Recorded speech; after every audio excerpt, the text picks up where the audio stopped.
Good afternoon, ladies and gentlemen. Happy Monday, everyone. This is the day that the Lord has made. Let's rejoice and let's be glad in it. This is the day that the Lord has made. I'm super excited about today's show. If you are coming on live, I want you to hit that like button, hit that share button, tag Lolly Dolly everybody and let them know. Prophet Ramon, the squad, we are live right here in the beautiful Buckhead community of Atlanta. Today, ladies and gentlemen, is Monday, my favorite work day of the week, April the 11th, 2022. It's Holy Week. It's Holy Week. Yesterday, we just celebrated Palm Sunday. And all week, we celebrate Holy Week, Miracle Week, and I'm believing God for your miracles, your signs and wonders to manifest in your life, in your personal life, in your professional life, in your financial life, in your ministerial life. So if you're coming on, please hit the like button, hit the share button, tag somebody, let them know that we are live on the Ramon Preston Show.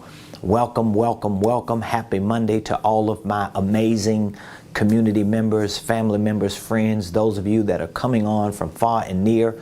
Please make sure that you put in the comments what city you're watching your boy from. Who are you representing today while you're watching the Ramon Preston Show? Hit the like button, hit the share button, and you might want to text somebody, tweet somebody. You might want to inbox, DM somebody. You might want to yell in the other room and tell somebody to join the Ramon Preston Show. We're going to have an amazing discussion today. So if you're coming on, please make sure that you do your due diligence. You should already be following me, whether it's Facebook, Instagram, whether it's LinkedIn. You should have already subscribed to my YouTube page. If you haven't already, hit that subscribe button, follow your boy, support the movement. We're changing and transforming lives. We're helping so many people get to their next level. So welcome to the Ramon Preston Show, ladies and gentlemen. I am your host, Ramon Preston, and I have the privilege and the honor every Monday through Friday, 12 o'clock noon Eastern Standard Time, to bring information to you that I know will help you properly start, structure, and scale your businesses, even your ministries, your income streams, and wealth building dreams. So if you are an entrepreneur, if you desire to be an entrepreneur, and you know that you need support, you need assistance, you need information on how to properly start your company, how to properly structure your company, how to build an infrastructure with the right systems and processes for your company, how to price your products and services, how to package them, how to see to it that you're able to go into the market and effectively sell your products and services so that you can increase your revenue, you can grow your business, you can be a blessing to your family and to your community. If you have questions on any of those things, the Ramon Preston Show answers a lot of those questions. We share a lot of information with you. And just in case you don't know, this might be your first time watching me, please understand something. Everything that I share with you on this show is a direct extension of my life personally. I just don't share stuff with people that I don't live, that I haven't experienced, or at the very least, if I share something with you that I haven't quite lived, but I am living and experiencing and I'm learning, I'll at least give you that disclaimer so that you can know I'm living it or I'm learning it. But what I share with you about starting and structuring a business that has given me the opportunity to start and structure a successful business, to build $1 million organization, I'm sharing with you the same information. It's my personal blueprint. It's my playbook. So everything that I share with you is an extension of my life, and it's an extension of our organizational enterprise. So whether it's our consulting division, we provide business consulting. Whether it's our coaching division, we provide business coaching. Whether it's our training division, we provide business training, or maybe all of the above. But this information is a direct extension of the main divisions of our company. So we provide these same services, these same products, programs, and the same information to clients who pay us some tens of thousands of dollars to assist them and to provide solutions and support for them. And we have so many students that are in our online training program that get the same information. We have mentoring students, coaching students that are in our programs. We have licensees. So across our entire organization, we've got clients, we've got students, we've got people, real people who have paid real money to be a part of our business community, to learn the things that we're teaching them, and to get the support. So this is a freebie for us to show up every day, Monday through Friday, and give you information that we know can change and transform your life. Which, by the way, if you have been following the Ramon Preston Show, and if you are getting value from the show, and if what I share with you is helping you in your business, please leave a comment. Please give us some feedback and let us know what exactly are you learning the most and what is making the biggest impact in your life. This is one of the reasons why we discuss a lot of things that we discuss, because when we have clients that tell us what we're teaching them in a certain area is working, we lean into that. When we have community members like you, I consider you a part of our business community if you watch the show. So you're part of my community. If there's information that we share with you that you know, this is the game, bruh, what you sharing with me about this, it's making a difference. We want to share more information with you. We want you to be enlightened. We want you to be educated. We want you to be trained. We want you to be successful. So today I'm going to be talking about the three main components to a holding company. The three main components to a holding company. Now, of course, if you have any questions, here's what I want you to do. I want you to drop the questions in the comments. I want you to drop the questions in the comments, because I'm going to share a little bit with you about the three main components to a holding company. Once I'm finished sharing this information with you, I'm going to answer any questions that you have. So you can start dropping those questions in the comments. I'll do my best to scroll back through. My team, they're looking at the comments. So if there's something that I miss, we'll get back to it, or they'll give me the question. And I already have certain questions that I pull, because I get questions every day, like literally every day, especially on YouTube. Thank y'all so much for your support and for your participation and engagement. But on YouTube, I get so many questions. Every day, people send me questions about business, about holding companies, about tax strategies, about everything that we teach about on a day-to-day basis and how we work with our clients on a day-to-day basis. So if you have any questions, just drop the questions in the comments and I'll get back to it. So I want to talk about the three main components to a holding company. Now again, just in case you haven't really followed me and you don't understand the details of a holding company, this is your parent organization. This is your umbrella organization, okay? So when I'm talking about a holding company, I'm talking about the company that you should use as your parent organization. I'm not talking about your operating entity.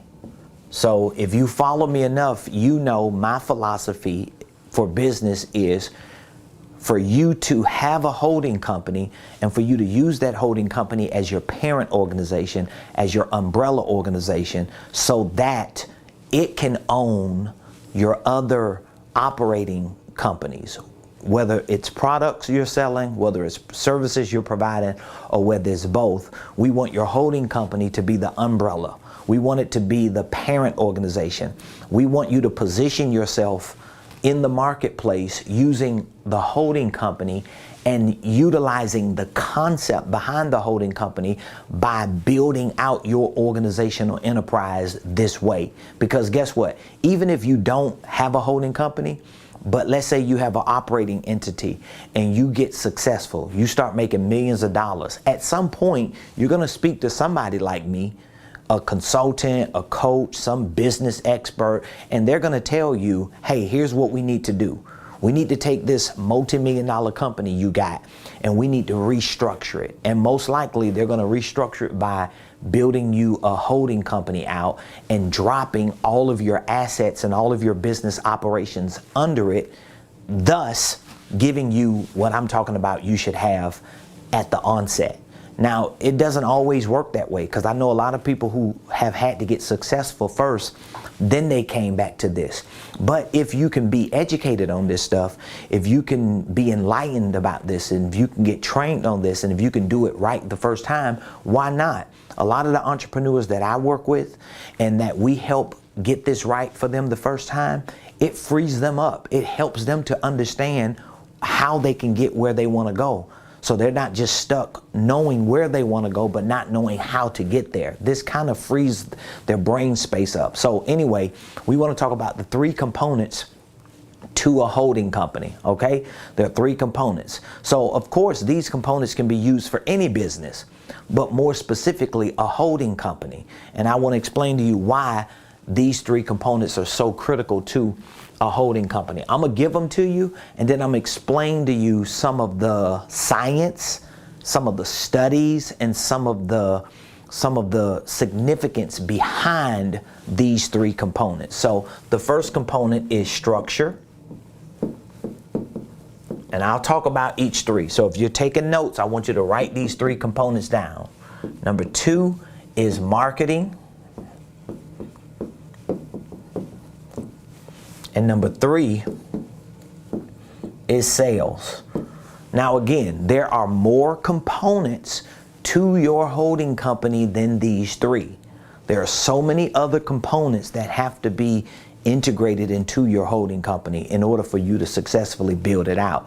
But science, studies, surveys, statistics, anybody you talk to that's an expert on any of this will probably say the same thing, that these will be by far the 3 main components. Now, let me explain to you why these are the 3 main components: structure, marketing, and sales. We'll start with the first one. Why is structure one of the main components to your holding company? Because you have to build an infrastructure. If you're going to build a framework, if you're going to create all of these divisions and subsidiaries, if you're going to really create something that won't be glitching when you start doing business, you want to make sure that the structure is correct. Me personally, I like to use the S in structure, the M in marketing, and the S to describe what my team and I have put together as the SMS matrix. So there's a teaching that I do for my clients and students on the SMS matrix. So I have a lot of different graphs and visual presentations that I use to explain this SMS matrix, which makes up the 3 main components to a holding company. But for a lack of time and really the ability to explain all of it in a PowerPoint presentation, I'm just kind of walking you through it in a crash course on a show. So the main component will be the structure. So this is going to reflect how you file, how you form your entity. That's easy. You're talking about your EIN number, you're talking about your Secretary of State articles of organization, you're talking about your operating agreement, you're talking about making sure you get your bank account. So that's the structure side of filing and forming, making sure you have your articles of organization correct, making sure you have your EIN, and making sure that you have the language of a holding company into those applications that you fill out. So you want to make sure that it's right. In your operating agreement, you want your operating agreement to reflect what exactly is this LLC designed to do. What is the purpose behind this LLC? It will be that of a holding company, okay? So once you file and form, you have that structure situated. Then a part of your structure, of course, is going to be certain systems. Now, marketing and sales, which are 2 of the main components, they are systems as well. So even though you have other systems that you need to focus on, like operation systems, financial systems, they're not going to be as important as these other two. So once you get your structure, you want to file and form your paperwork, all right? But once you file and form your paperwork, this is why these are the three main components. I want you to stay with me. Once you file and form your paperwork, once you have your EIN number, once you have your articles of organization, once you have your operating agreement, once you have your bank account, okay? What is the next thing that should reflect your structure? What is the next thing that should reflect your structure? Here is the next thing that should reflect your structure. Filtering. I'll just use the F words so it can make sense to you. So you filed and formed. That's structure. Now you need to filter and function. So what exactly are you filtering? Here's what you're filtering. Your ideas. Your ideas need to be filtered into products, services, needs to be priced, packaged, so it could be presented to the marketplace. So this is how your structure should be. A lot of entrepreneurs, and if you're one of them, you know I'm telling the truth. A lot of entrepreneurs, they focus on getting their EIN, operating agreement, articles of organization, bank account. They file and they form it. Then, instead of them filtering their products and services so that they can function with something that can generate revenue, they get stuck in the minutia, in the middle here. And guess what they start thinking about? They start thinking about, let me go get a line of credit. Let me go get a credit card. Let me go find a building, or let me get my domain name and my website. All that stuff is good. All that stuff plays a role, but nothing should be senior to you filtering your ideas, figuring out what ideas, what core competencies that I have that I can turn into products and services. And are these products and services good enough for me to price them, package them, and I'm not going to use the word market. I'm going to just say present. I'm going to just say present. That's what you should be focusing on doing. So if you're doing all those other things and you don't really have a minimum viable product or service, if you don't have something you can sell today, you need to go back to this, because you really haven't left this aspect of the structure. That's why one of the three main components to a holding company is structure. So when you're structuring your holding company, you should structure it with the mindset that you're going to use your holding company maybe initially to introduce yourself as the owner of this company, as the leader of this organizational enterprise. You're going to introduce yourself to the market using your holding company. Now, if you're not going to introduce yourself to the market using your holding company, you've got to really be strategic and thoughtful about how you're going to introduce yourself to the market. So, for example, if you have another product and service that you're using, and you want to use that product and service to make money, and you go into the market with that product and service, but your holding company is not in the market and you're not presenting this to the market, then you've got some extra hills to climb, because you have to create certain levels of awareness, which brings us to the second main component. So the first main component is structure. There are a lot of different aspects of the structure, but the main aspect of the structure is we got to file and form the paperwork. We want to make sure that this is done right. Once that's done, or while that's being done, we want to focus on what are your ideas that we can turn into products and services. How can we price these and package them so that we can present them? That's going to be the first component to your holding company, okay? Let me keep going because I have questions I need to answer. The second component is marketing.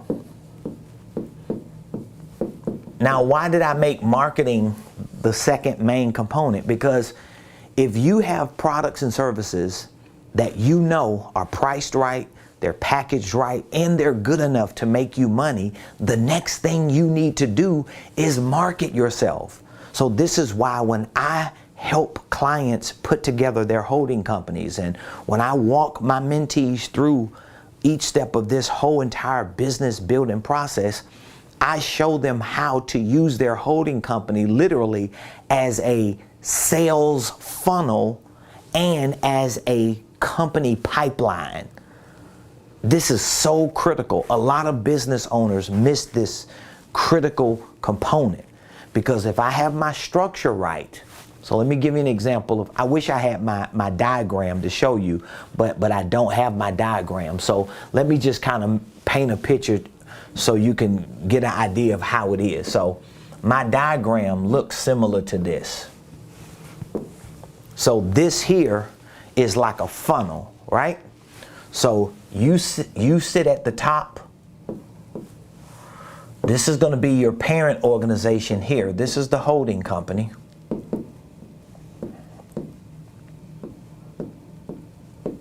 Do you see how that looks? So you're at the top. This is your holding company. So you filed it, you formed it. You have your EIN number, your articles of organization, your operating agreement, your bank account. Now, if you build this organization as such, you're going to use your holding company to stand on, and it's actually going to be how you introduce yourself to the market. So let's say you have an operating entity here. Let's say you have a company that you have certain products and services that you want to sell. A lot of times when you go to the market as the product guy or as the service gal, when you go to the market like that, you come out of here and you go to the market trying to sell your products, a lot of times your value is diminished for this product and service because all of your competition is doing that. So if you're selling apparel, if you have the service that you're providing, and it could be cleaning services, it could be catering services, it could be shoe shining services, it could be accessories, it could be phones, it could be whatever types of products. But what happens is when you don't have this type of infrastructure, you go into the market and you try to present yourself as the catering person. You try to present yourself as the accessory person. You try to present yourself as the shoe shine person, and you really have a hard time. That's the mountains I'm talking about you have to climb, because you're competing with so many people who are in this space. Where if you structured your holding company to be your main funnel and you built your infrastructure the correct way, your operating company can be owned by your holding company, but instead of going into the market as a shoe shine person, I can present myself as a shoe shine expert. I know everything about the shoe industry. So I don't have to just provide the service of shoe shining. I can actually provide the service of consulting about shoe shining, about what you use on shoes. Now I've elevated my presence and my positioning in the marketplace because I've used this concept to create a funnel that's huge, so that when people start coming into my ecosystem, they're being introduced to what? An expert who happens to own a shoe shining business. I'm telling you, like, if you don't figure this part out and you have a business, you really haven't figured out these main components. The second main component is marketing. Because you can know how to market. You can know how to get attention, but you could be getting the wrong attention. So I'm gonna give you an example. A lot of people who reach out to our company, a lot of people that we do business with, they're reaching out to us and doing business with us for specific reasons. They either want a holding company, they either have a holding company but don't have the right systems and processes. I mean, it's just a few things that I know when people reach out to us, what they're looking for. They're not looking for all the other stuff that other people are doing, because they know I positioned myself in the market as someone who provides a certain service to a certain segment of people who need certain things done. And most likely it's either help starting their holding companies or their operating entities, or it's that and structuring them with the right systems, understanding the concept, getting educated on these things so that they can build a sustainable, legitimate, successful business.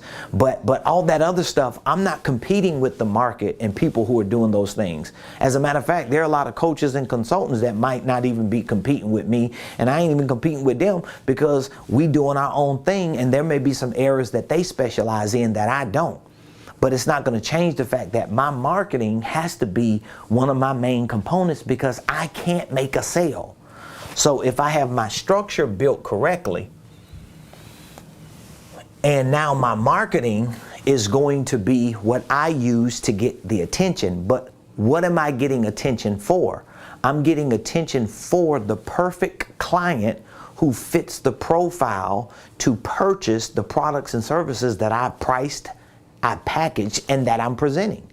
So if you're listening to me right now, you watching me, and I'm talking about holding companies, I'm talking about structures, I'm talking about certain systems and processes, like a lot of the nuts and bolts of your business, whether you have a business or not.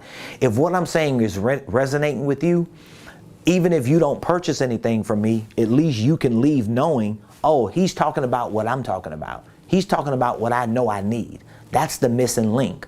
Almost every client that I come into contact with, that we do business with, if I ask them questions after we connect and start doing business together relating to, how did you find us? What resonated with you? What got your attention? What made you make the final decision? They almost always say, when you started talking about this, I knew you knew what you was talking about. When you used that word and said that, I knew you was talking about. And that's what I was missing. Or they may say, I was Googling, I was searching on YouTube, I was looking for information, and then when I ran across your page and started listening to 2 or 3 or 5 or 6 or 10 or 20 or 60 or 70 of your videos, I realized that, man, this guy knows what he's talking about, and he understands it. He gets what I get. And that's how we end up getting a relationship. But guess what? That marketing is directly connected to how I structure my business. If I didn't structure my business like that, my marketing would be affected. Because you're marketing to get attention, you're marketing to get leads, you're marketing to bring people into your ecosystem so that you can even qualify them for whatever products and services you have. Your marketing is going to be connected to your structure. So that's why marketing is, ladies and gentlemen, the second main component to a holding company. All right, I hope you got your questions ready, because I have a few questions I'm going to answer. And then if you have any questions on the live, drop your questions in the comments. Number 3, the third component is sales. Why is this important? Because if you have your structure, right, you have your structure. You have your products and your services, you have them priced right, packaged right, and now you're ready to go into the market as this expert sitting at the top of the structure of your holding company and your organization. No matter what types of operational companies you have under it, now you're marketing to get attention. And then once you start getting attention and people start coming into your ecosystem, they're actually coming into what you have built out. So your whole organization becomes a funnel. Your whole organization becomes a pipeline. But once you market to get the attention and people start coming in, there needs to be a process, right? Sales process that you're able to walk them through in order to provide your products and services to them. And you want to keep them within this ecosystem so that not only are they benefiting your business, but you're benefiting their business or benefiting their lives with whatever the products and services are. So sales is not just about having the right system, like a CRM. It's okay, because I know a whole lot of people. I work with entrepreneurs and business owners all the time. I know a whole lot of people that got CRMs and they ain't got nothing in them. They ain't got no information, no data, no leads. They ain't got no activity. Ain't nothing going on. You know why? Because they don't have a process. So there's some type of process I need to be able to walk you through and bring you through in order for us to do business together, because it ain't gonna be no relationship between you and nobody else. It ain't gonna be no long-term collaboration or camaraderie or partnerships or support if there's no exchange of money, period. If there's no exchange of money. So that's why those are the three main components to a holding company.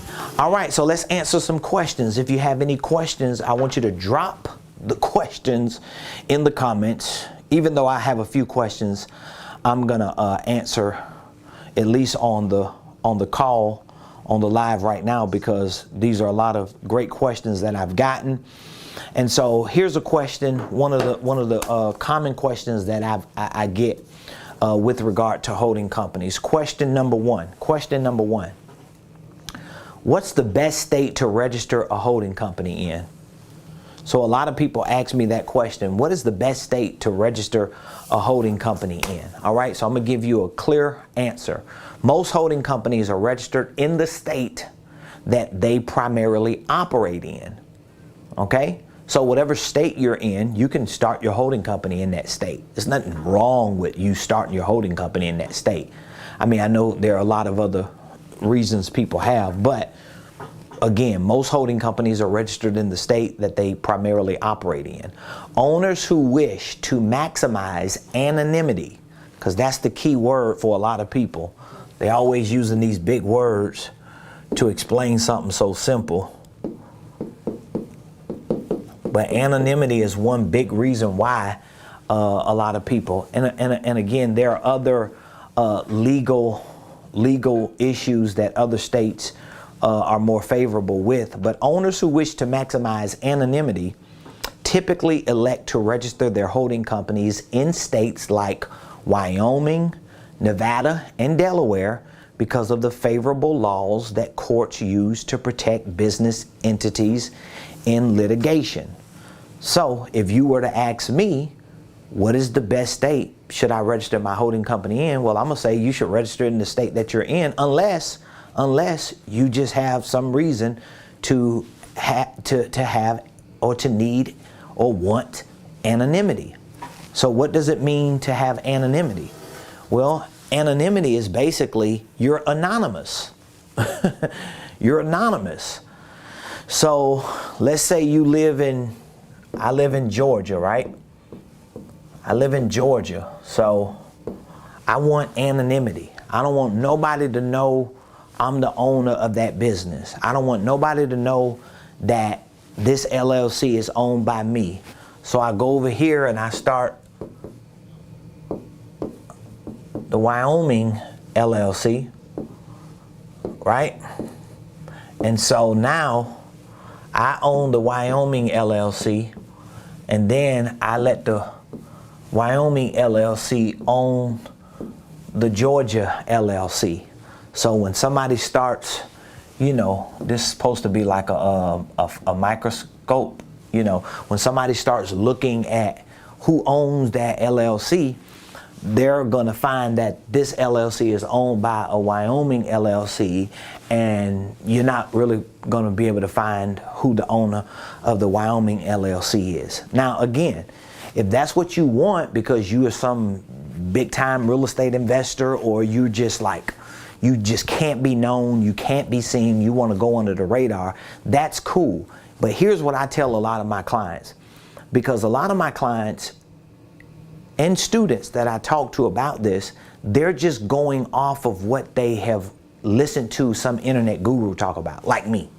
So they're listening to somebody like me tell them what to do, and then they're doing it, and they don't even know why they're really doing it. This is one of the reasons why, even when I work with my clients on a consulting level or coaching level, I always help to educate them so that even if you decide to do it a certain way or get somebody to do it for you, you still want to be educated on why are you doing it that way.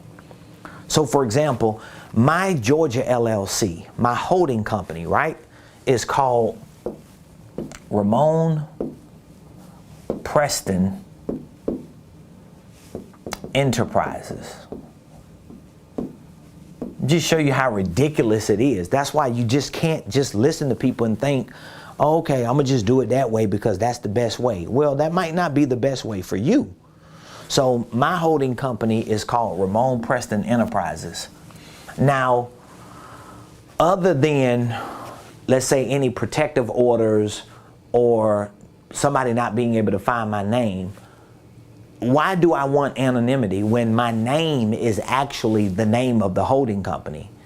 Okay, because I want to build a brand. So I want to be the brand ambassador. So I want to do what JCPenney did. I want to do what JP Morgan did. I want to do what Campbell Soup did. I want to do what Sam Walton did.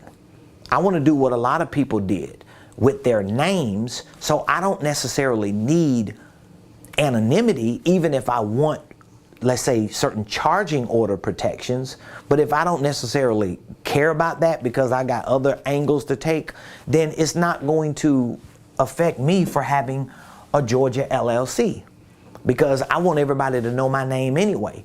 So I want people to Google. I want people to do a business search with the Secretary of State to see who is Ramon Preston and if Ramon Preston Enterprises is actually a legitimate LLC. I want them to see that because I want to be known.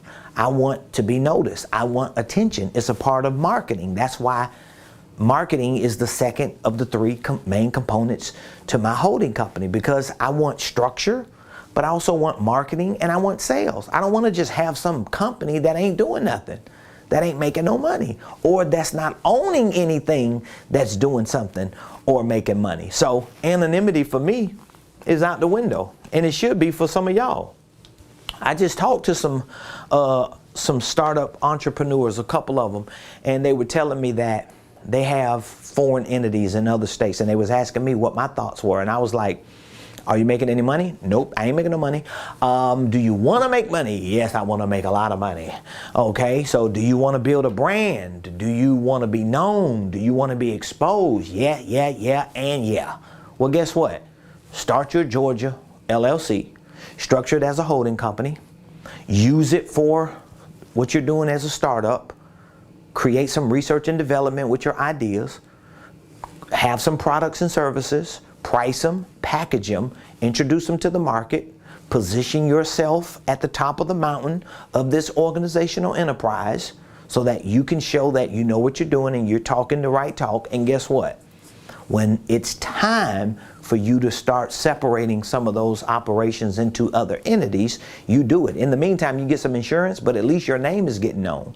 At least you're being recognized. Like that's the logic behind this. So that's my answer to that question. Okay. I have another question. Let me see a couple other questions.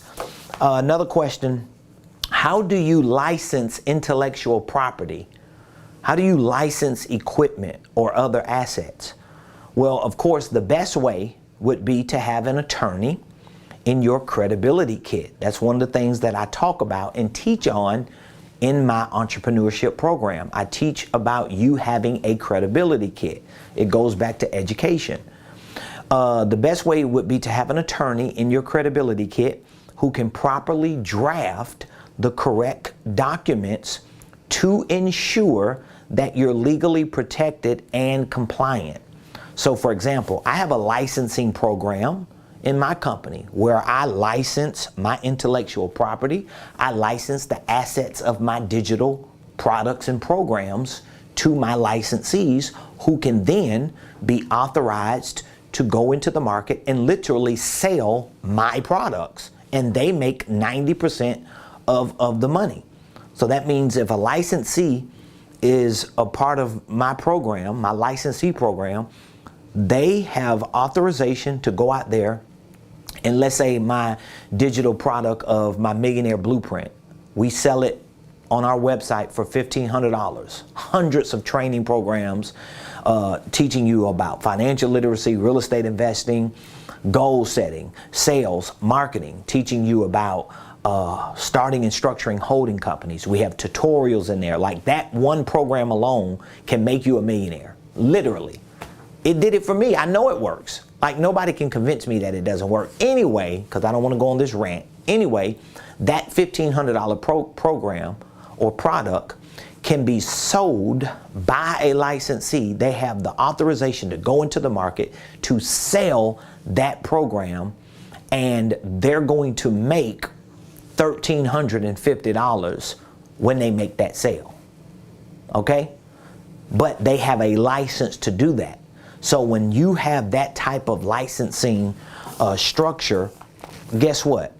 You need a lawyer to draft that paperwork. So all the paperwork that I use for my trademarks, for my IP, for any of the assets of my products and services that I know other people can monetize off of and use in their own, and literally build businesses, six-figure businesses around, that paperwork doesn't need to be something I Google. So my point in bringing that up is to answer this question: how do you license IP, intellectual property, equipment, or other assets? The best way would be to get an attorney. Most entrepreneurs can draft documents that specify in detail what the agreement is, what the financial obligation is, including any rights or limitations. They could get it notarized and file it in their corporate records. But what I like to say is, number one, you need an attorney in your credibility kit. Okay? Because when you're building a legacy company through a holding company and through other subsidiaries, you need to pay to play. You can't be cheap and cheesy when it comes to wanting to be a millionaire and wanting to build a legacy of wealth. You got to pay to play. And so if you have a problem paying for a lot of these services that cost a lot of money, then you need to work on your mindset. That's what you need to work on, because it's not a money issue, it's a mindset issue. So when I want something done right, even if I'm educated on it, if I have any level of apprehension, I have self-awareness enough to know I'm not 100% comfortable, I'm gonna run it by a lawyer. But guess what? In order for you to run it by a lawyer, you may need to have that lawyer on a retainer, meaning that you might have to give that lawyer $5,000 or $10,000 and say, hey, I want you to hold this, and I'm gonna just use you when I need you, and I wanna just be able to call you. You're gonna do the same thing with a CPA, a tax strategist, a consultant, coaches. You need these people in your credibility kit. Like, I'm telling you, there was a time I didn't have any of these people in my life. And that was the time that I struggled the most. Think about the irony behind that. The times in my business and in my career, in my entrepreneurial endeavors, that I struggled the most were the times I had nobody that I paid to be in my life. It's crazy. The moment I started paying people to come into my life and to work with me, to help me, to assist me, to give me further direction and instruction on what I was doing, the moment I started realizing, oh shoot, I got to figure something out, because I'm spending a whole lot of money, ain't making none, but I got people to help me figure out how to make it. So if you're not using an attorney to draft up some of these documents, okay, what you need to do, especially when it comes to the licensing part, I'm not doing business with nobody outside of my business, and I don't have an attorney look at that paperwork. Now, here's where I learned this from. My wife and I, we've been in real estate since we've been married. My wife is a licensed real estate agent. She's been for pretty much 20 years. And we've always been a part of the real estate arena. And we're like literally at the infant stages, I could say. We're at the infant stages of venturing into commercial real estate by ourselves with our own resources without working with someone else or assisting someone else. So it's a very exciting time for us. But I'm bringing that up because when it comes to licensing, when it comes to intellectual properties, when it comes to a lot of these legal things that I'm talking about, we've learned so much in real estate and being in that industry, but one thing we have learned in the industry of real estate is everything needs to be put in writing. Everything needs to be put in writing. Like there are no details in a real estate transaction that are not in writing, that are not signed. Even if there are addendums attached, it's going to be re-signed, it's going to be initialed, like it's going to be lawyers involved.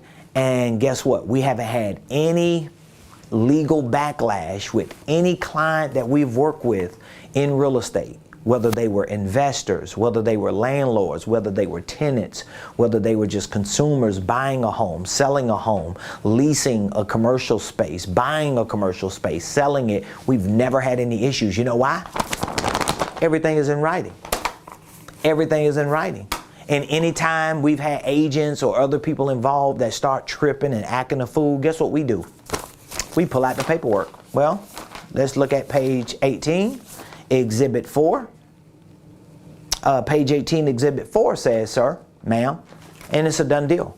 So it's all in writing. So my point is, if you are looking to license intellectual property, if you're looking to license equipment or any assets that you have in your holding company that you own, you want to make sure you get a lawyer involved. Point blank period, okay?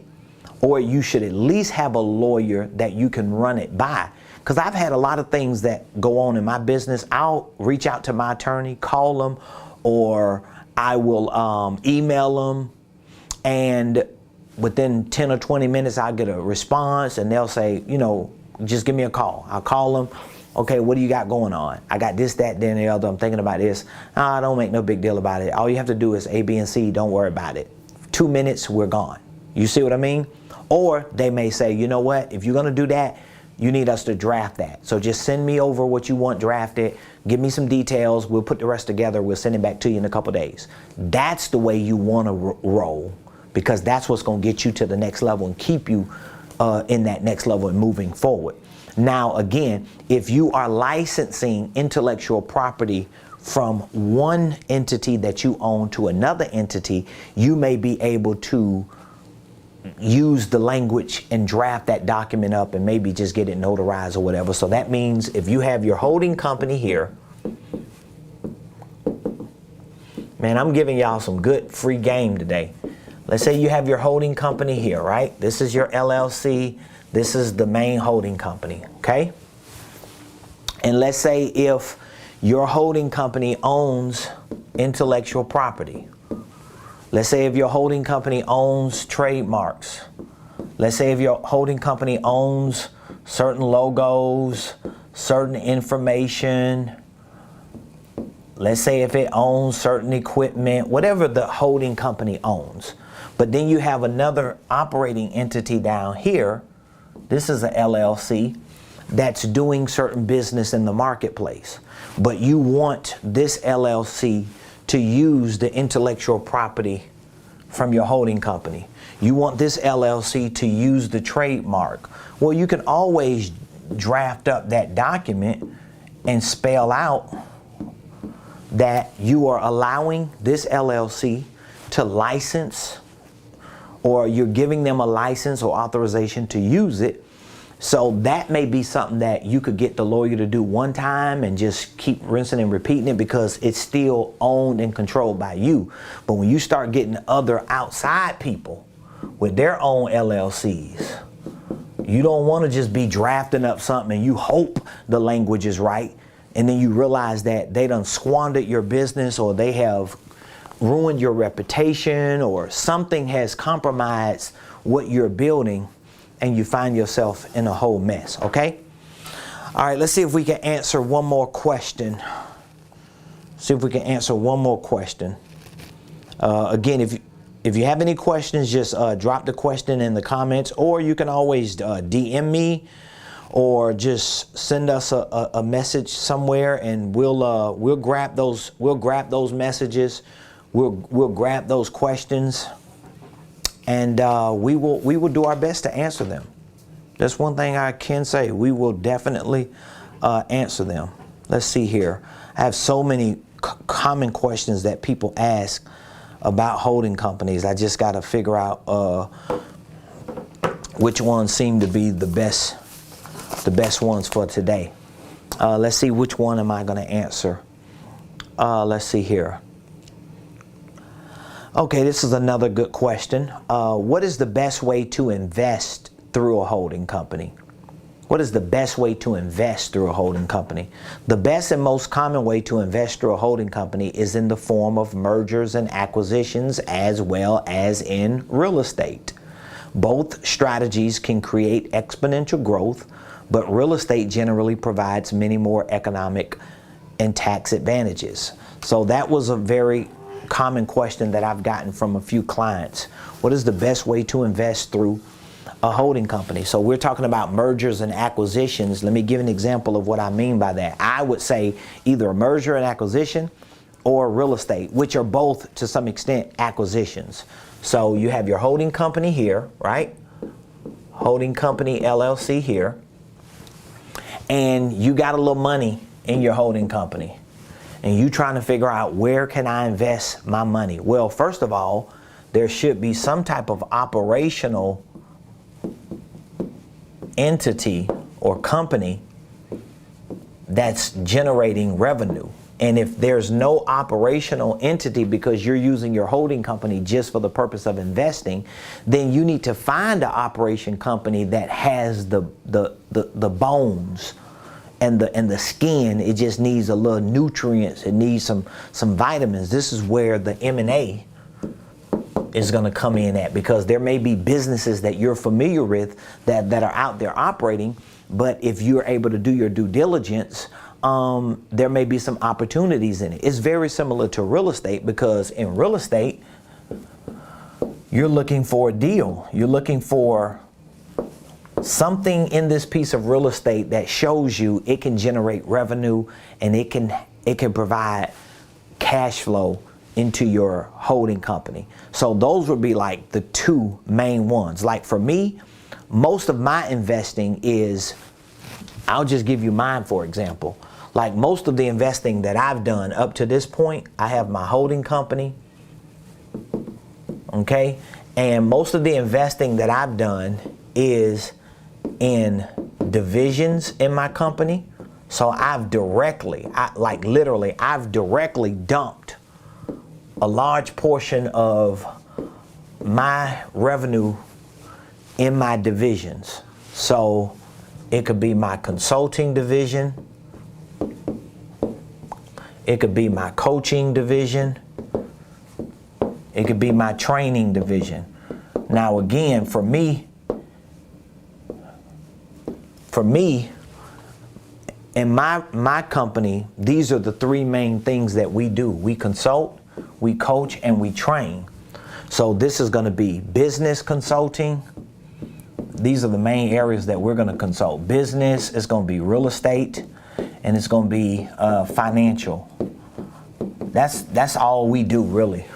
So all the money that I got that I'm investing, I haven't taken that money and invested in outside real estate ventures. And here's one of the reasons why. Well, I got so many reasons why. I'm really sharing with you some information to show you how strategic you really have to be. One of the reasons why is because my wife is a real estate agent. So a lot of our sales and purchases, a lot of the income that we get coming in throughout our organization, we get the benefit of having a co-owner of our holding company who is an agent, where she gets a lot of those perks, even from a tax perspective, because we're considered to be in that industry. So we get those perks already. Of course, we don't get a lot of the depreciation. We don't get a lot of the depreciation that you would get if you owned a piece of real estate, but you still got to get a whole lot of perks as a real estate agent. That's just a free footnote. But if we invested in real estate at the times that we were building our business to make it a $1 million company, right? That money would have been secured in real estate, but it would have slowed our growth down, because even though this real estate investing in property would have created drips of cash flow and given us some depreciation, but it would have slowed the recycling of that cash flow up. So what we did was we just created this recycling where we lived on very little. We didn't change our lifestyle. And we're still like that. It's not like my wife and I, we don't live like where we actually are. So you would really have to like nitpick and know us personally to know where we are financially, because we're not living like that. We're not gonna live like we're somewhere we're not. So we live way beneath our means. And this is the game, because we're recycling back into this ecosystem. Now, because we've created such momentum, and creating this momentum, it creates other problems like tax problems.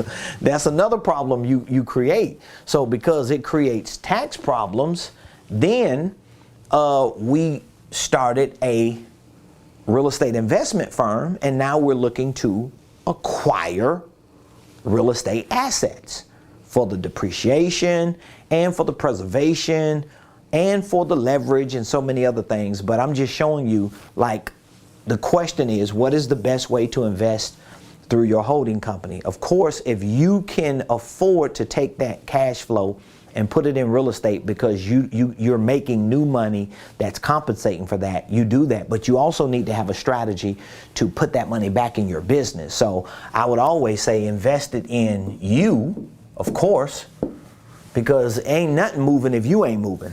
So you need to invest that money into yourself. So how do you invest money in you? Well, you need to be educating yourself. You need to be training. You need a coach. You need a mentor. You need people around you that are like really pulling you and feeding you.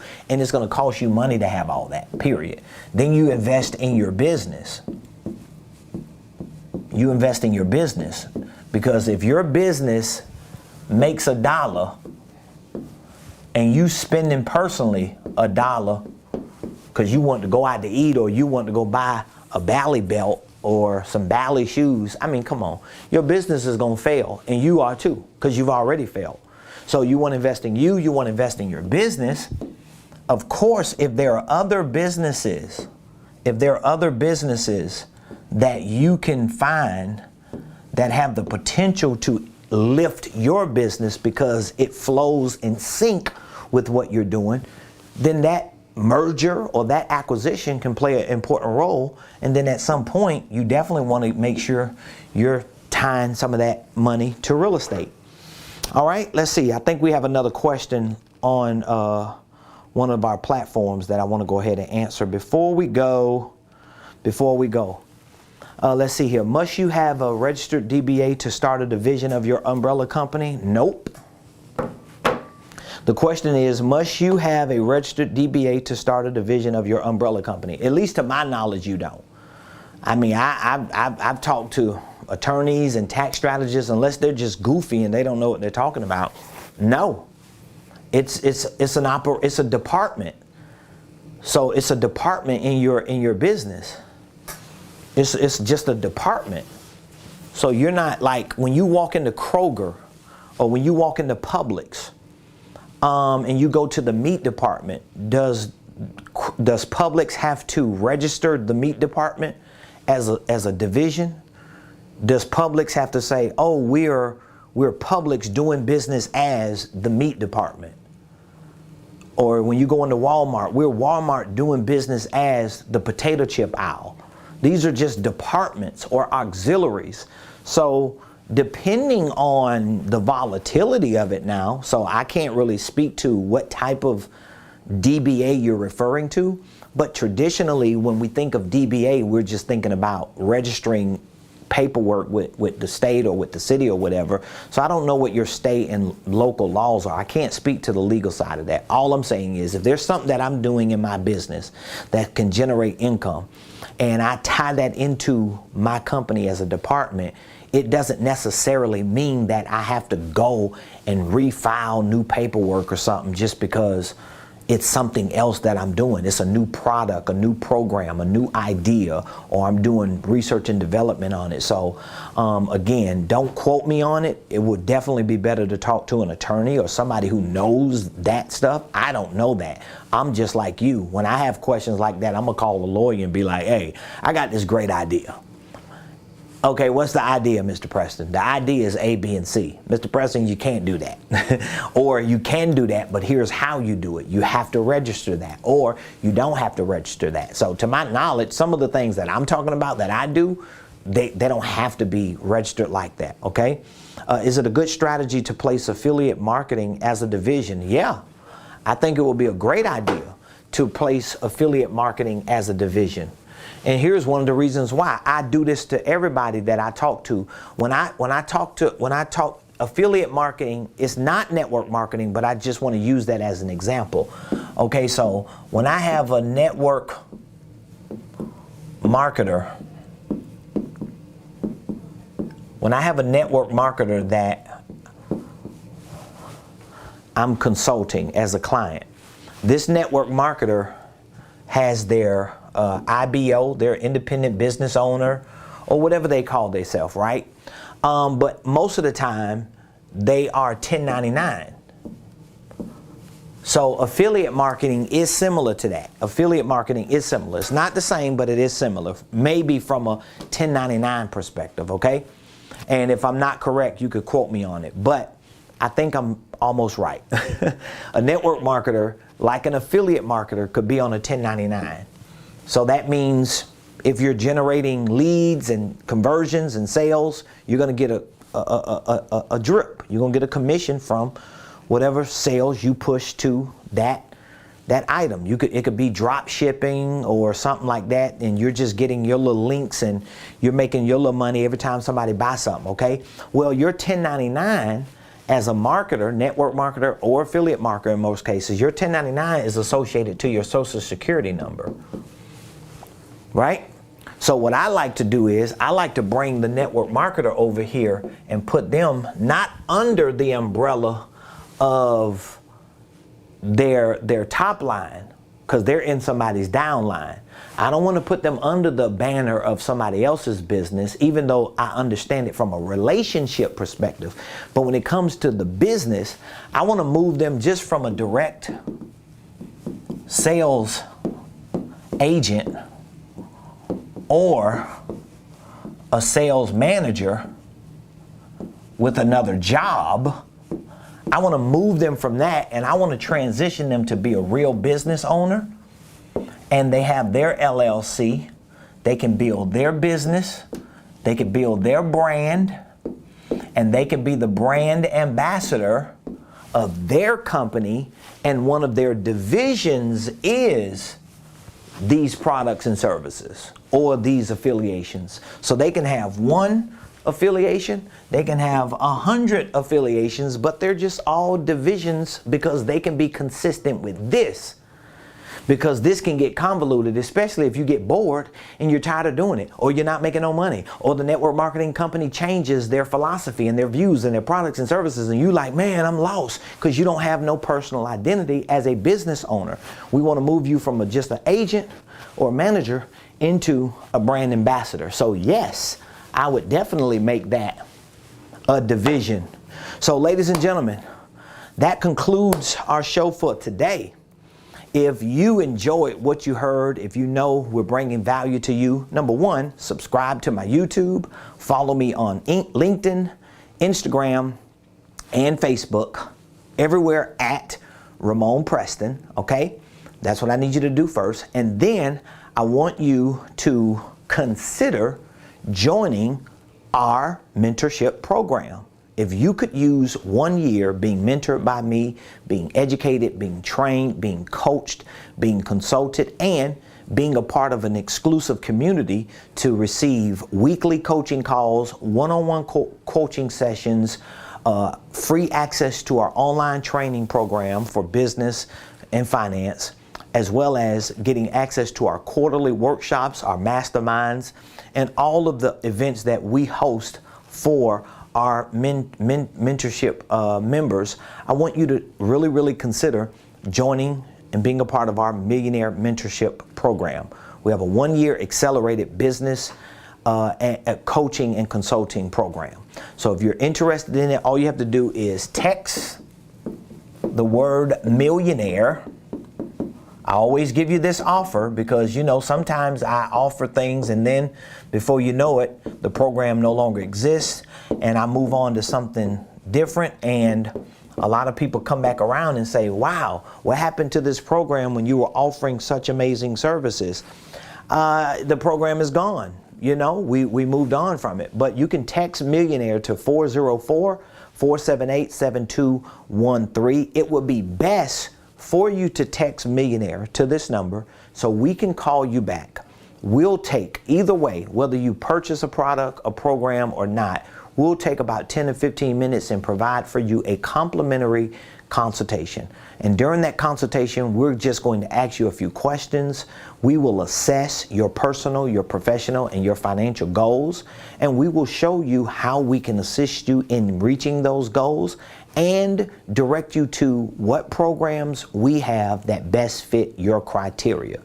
If our mentorship program does not fit your criteria, because you may not need to be coached for a year, or you may not need to be a part of an exclusive community to get weekly coaching calls and one-on-one coaching sessions, we have an online training program that provides the virtual version of what we provide in our coaching and consulting. That program is called our Millionaire Blueprint. So of course, it's a fraction of the price of our mentorship, but it just depends on where you are. We have a lot of clients who join our virtual program. They start training, and within a few months, they reach back out to us and say, I love the virtual training. I'm learning a lot, but I don't want to just be a do-it-yourselfer. I need personal coaching. I need help. I have too many questions. I'm glitching in my business and I need to figure out how to get through it. And they move up. So we're always open to move you up if you joined our virtual program. But again, if you reach out to us, text millionaire to 404-478-7213. We'll take a few minutes, provide some complimentary consultation to you to help you see the bigger picture of what you want to do and what it will take for you to actually get it done. You can also visit RamonPreston.com. All you have to do is go to my website. Everything that we provide, you can find at RamonPreston.com, okay? Everything that we provide, you can find at RamonPreston.com. All right, RamonPreston.com, RamonePreston. Matter of fact, let me pull it up real quick just to show you. If you are on a mobile device,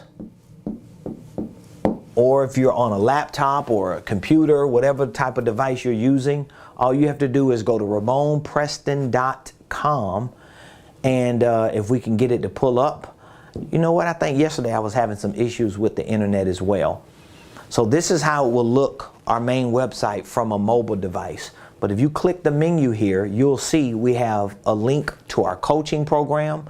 You'll find out everything that you get in our program. We show you all the benefits, the prices. We're open, we're transparent. We have consulting services. So we provide business consulting even if you don't want coaching. And the difference is the coaching is 1 year. We give you enough time to work with you and to mentor you. The consulting is really more for people who don't necessarily need to be coached. You may already have some momentum in your business, but you just need structures, you need some systems and processes. And so you just need a professional team to help put those pieces of the puzzle together with you. We have training. You can see our training programs. We have a licensing program. We have a certification program for coaches and consultants. We train coaches and consultants how to do what we do. We have a millionaire group program. This is for churches and nonprofits. So if you're looking for your church, or if there's a church that you know that really needs to introduce to their congregation and their community a business entrepreneurship or financial literacy program, we provide deep discounts to churches that join our millionaire groups, because we want our churches to be educated. We want our churches to be funded. We want our members of our churches to be financially free, and they need information to do it, and they need groups of people who can keep them encouraged. That's why we created our millionaire groups. Of course, we have our real estate investment company and so many other programs. All you have to do is go to RamonPreston.com and you will find every program, literally every program that we offer, you'll find a page to or a link to. And if you have any questions, all you have to do is reach out to us. Here's the number, 404-478-7213. Here's the website, RamonPreston.com. If you text, or when you text the word millionaire, we will receive your text today and reach back out to you within a few minutes so that we can provide that free business consultation to you. All right?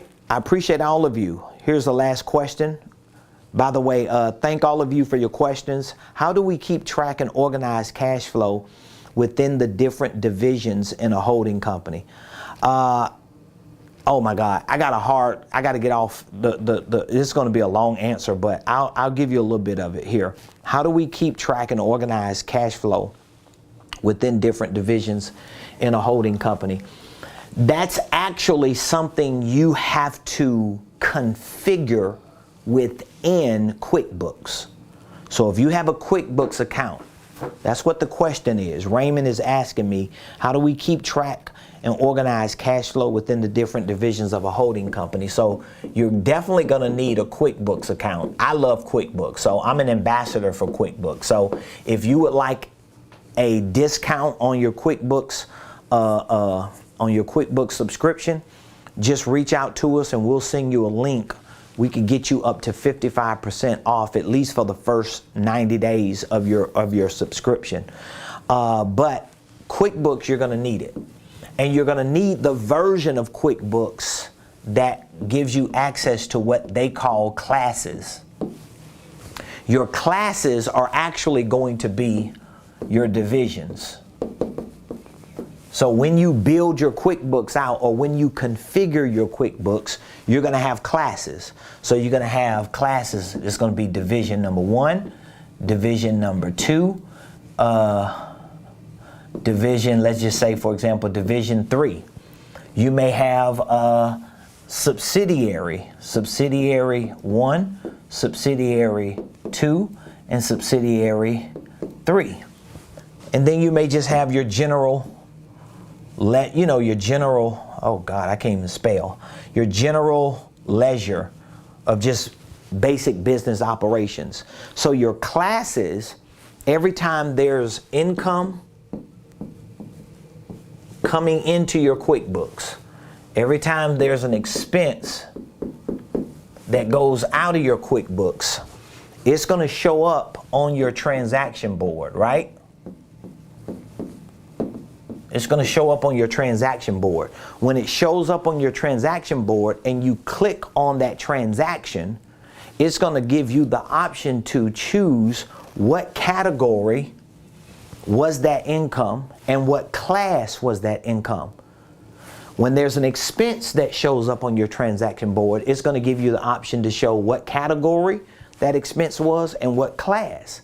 So if this income was division 1, you're going to classify it as division 1. If that expense was subsidiary 2, you're going to classify it. If other income was division 3.